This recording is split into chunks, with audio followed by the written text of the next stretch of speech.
Update নিয়ে। তো এই মুহূর্তে নিম্নচাপ রয়েছে ভুবনেশ্বরের দিকে। পরবর্তী সময়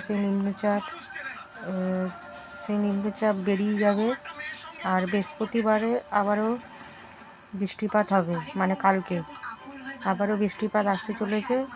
আজকে এই মুহূর্তে তেমন কোনো বৃষ্টি নেই, তবে হলে হতে পারে, কেননা সতর্কতা রয়েছে। ইয়েলো সতর্কতা। আর ভুবনেশ্বর দিকে অরেঞ্জ সতর্কতা দেখতেই পাচ্ছে। ইয়েলো সতর্কতা দেখে নেন কোথায় কোথায় রয়েছে। বালি, নিউ টাউন, কলকাতা, বারাসাত এসবের দিকে রয়েছে সতর্কতা। এই মুহূর্তে বৃষ্টিতে চলে গেলাম। এখন থেকে নেক্সট 24 ঘন্টায় অত ভালো রকম বৃষ্টি নেই। পাখির দিকটাতে একটু বৃষ্টি হবে পশ্চিমবঙ্গে, আর অত বেশি বৃষ্টি নেই। তো এই ছিল আপডেটটি ভালো লাগলে অবশ্যই সাবস্ক্রাইব করবেন।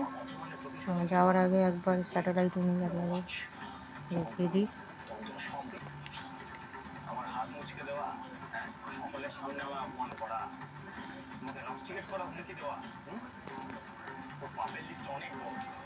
এই হলো স্যাটেলাইট ইমেজ। কলকাতায় কোনো রকম মেঘ নেই।